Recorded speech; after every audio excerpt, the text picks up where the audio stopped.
నిజానికి ఉపదేశసారం అంతా కూడా భగవాన్ మానవాళి యందున్నటువంటి దయచేత సాధక బృందాలకి ఒక మార్గోపదేశనం చేయాలి గనక ఒక అద్భుతమైనటువంటి అనుష్ఠాన వేదాంతాన్ని ప్రతిపాదన చేస్తూ దేహాత్మభావన నుంచి విడిపడండి. స్థూలంగా ఇంతే ఆయన చెప్పింది. నేను నాది అన్నటువంటి అహమ్మమత్వ శిథిలాయమానే ఎన్నోసార్లు అనుకున్నాం. అహం పోవాలి, మమకారం తగ్గాలి, నాది అన్నటువంటి భావన నశించిపోవాలి. మరి ఇవన్నీ అనిపిస్తున్నది ఎవరు అని విచారణ చేసినట్లయితే మన మనస్సే. ఆనందానికి అదే కారణమవుతున్నది. దేహం ఏం అనుభవించటం లేదు. దేహం ద్వారా జరిగినటువంటి అనేక కార్యకలాపాల ద్వారా మనస్సు అనబడేటువంటి మన అహమే ఆనందిస్తున్నది. నిరాశ చెందినప్పుడు, ఓడిపోయినప్పుడు, వైఫల్యాన్ని చెందించుకున్నప్పుడు ఆ అహం వల్లనే మనం కుంగిపోతూ ఉన్నాం. కాబట్టి అహాన్ని నాశనం చేసుకోవటమే మనోనాశనం. మనోనాశనము అంటే మనస్సు లేకుండా పోవటం కాదు, కించిత్ మనస్సు కావాలి. ఇంతకు ముందే విచారణ చేశాం. మరి మనస్సుని ఏం చేయాలి? లయం చేయటం అంటే మరొక అర్థం లీనం చేయటము అనర్థం. దాని స్వస్థానానికి తీసుకుని వెళ్ళటం.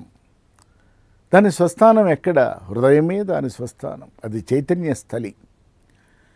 ఆ చైతన్య స్థలికి భగవాన్ చెప్తున్నారు, అనాహతం దాకా వచ్చావు కదా, బాగా చదువుకున్నావు, వివేక విచక్షణలు రెండు ఏర్పడ్డాయి, ఆ రెండు కలిపితే నిజానికి అది జ్ఞానం, అదొక స్పృహ. ఇంకా ఏదో ఈ ప్రపంచానికి నువ్వు అందించాలని, బోధించాలని తాపత్రయం ఎందుకు?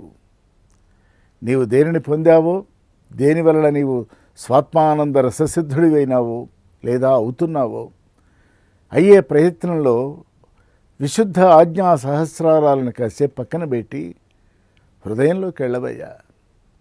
ఆ హృదయంలో నేను అన్నటువంటి నీ ఆత్మే జ్యోతిర్మయంగా వెలిగిపోతున్నది. ఆ వెలుగులోకి నువ్వు వెళ్ళాలి. అంటే పరమేశ్వరుడికి మనకి మనం ఒక అభేదాన్ని పెట్టుకోవాలి. పరమేశ్వరుడు మనకంటే భిన్నంగా లేడని, మన శ్వాసగా, మన ఉచ్ఛ్వాసగా, నిశ్వాసగా, మన ప్రాణంగా, మన చైతన్యంగా, మన కదలికగా, మెదలికగా, మన ఎందున్నటి సర్వవృత్తులు సద్వృత్తులన్నీ కూడా వాటన్నిటికీ ఒక మూలంగా ఈశ్వరుడే ఆత్మగా ఉన్నాడు. ఈశ్వరుడు ఆత్మ భిన్నం కాదు, అదే కదా విచారణ అనేటువంటి ఒక స్పృహకి మనం గనక లోనైనట్లయితే అప్పుడు కలిగేటువంటి ఆనందం నిజానికి అది ఆనందం. దానిని మించిన పరమానంద బ్రహ్మానందాలు మరి వేరే ప్రత్యేకంగా లేవని చెప్తూ, నేనే పుష్పము నీవే సౌరభము తండ్రి, లోకాంతర ప్రాణముల్ పలు శ్రీదళములై విరియగా, రంగత్ సుధాభక్తి నేనానడుమ యుగాంతర స్థిర మహానిర్మాణ సూత్రముగా, నేనే నీవై వెలిగిపోయేదము తంత్రీనాదరమ్యాకృతిన్. ఇది ఒక అందమైన భావన. పరమేశ్వర, నేను పువ్వైనట్లయితే నువ్వు తావి, నువ్వు పరిమళానివి. పరిమళం ఒక అద్భుతమైనటువంటి సువాసనగా అనిపిస్తున్నదే కానీ కనిపించటం లేదు. పువ్వు కనిపిస్తున్నది, అది అనిపించటం లేదు. ఈ అనిపించనిది కనిపిస్తున్నది రెండు ఒకటైతే అది నువ్వు నేను కాదా? నేనే పుష్పము నీవ సౌరభము తండ్రి, లోకాంతర ప్రాణములు. ఈ పై కనిపించే నాలుక, పెదవులు ఇవి కాదయ్యా. నా మనస్సు, నా బుద్ధి, నా చిత్త అహంకారాలు కాదయ్యా. ఆత్మ అనేది నా ఎందున్నదే. అది పలు శ్రీదళములై విరియగా. ప్రపంచాన్ని అష్టదళ పద్మంగా భావించమన్నారు భగవాన్ రమణ మహర్షి. దానిని పూజనం చేయమన్నారు. అట్లాగే ఇది పలు శ్రీదళములై విరియగా. ఇక్కడ శ్రీ అంటే జ్ఞానము అని అర్థం. రంగత్ సుధాభక్తి నినానుడుమ వెలిగిపోతున్నటువంటి భక్తి ఏదైతే ఉన్నదో, యుగాంతర స్థిర మహానిర్మాణ సూత్రముగా అనేక జన్మలుగా నీవు నేను విడివిడిగా అనుకుంటూ ఇక్కడికి వచ్చి నన్ను నేను పుష్పంగా భావించుకొని నిన్ను పరిమళంగా సంభావన చేస్తున్నాను, ఆఘ్రాణిస్తున్నాను, అనుభవిస్తున్నాను, ఆనందిస్తున్నాను, అనుభూతి చెందుతున్నాను పరమేశ్వర. అంతేకాదు,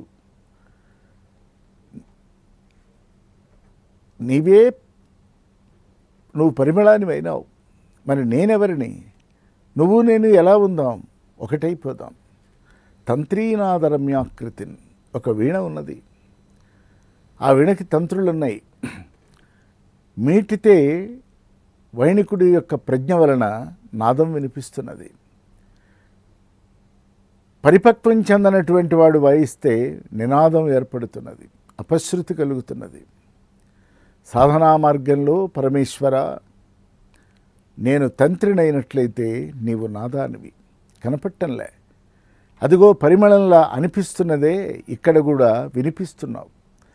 అక్కడ కనిపిస్తున్న దేహము అనిపిస్తున్నటువంటి పరిమళం ఒకటి ఎట్లా అయి ఉన్నాయో, ఇక్కడ తంత్రిగా నేను కనపడుతున్నాను స్థూలంగా, కానీ నాదంగా వినిపిస్తున్నావు.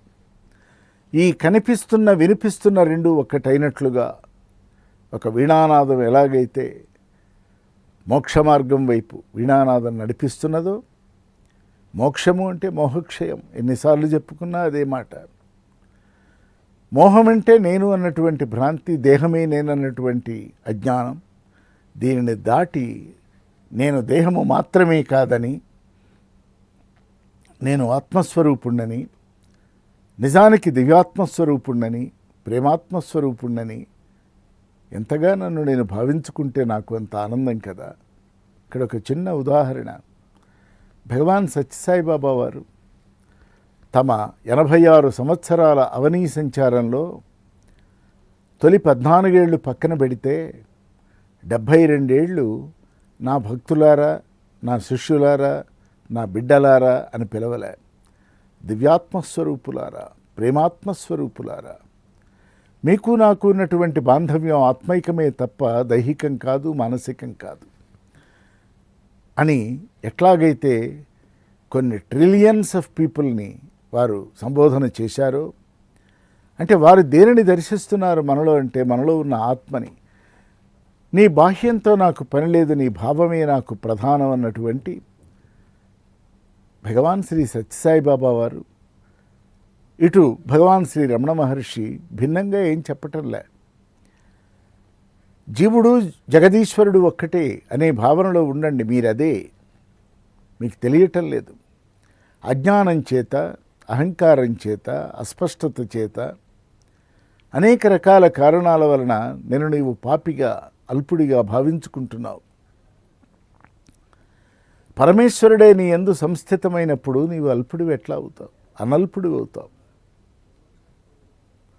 నిన్ను మించినటువంటి మరొక యథార్థం మరొకటి లేదు. నీవు గుర్తుగా ఉన్నా నీవే సత్యం. కనుక ఈ భేదభావాన్ని వదిలిపెట్టాలి అంటే విద్యాప్రకాశం జరగాలి. ఆ విద్య ఏ విద్య కావాలి? వెలుగు మరొక్క పేరు అఖిల విద్యలకు పరమార్థభూతమై, వెలుగులు తన్ను మించి మరి విశ్వమునందున వేరు చోట లేవు.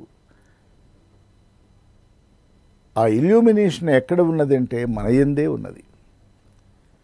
అది యహమహమితి సాక్షాత్ ఆత్మరూపేణ భాతి.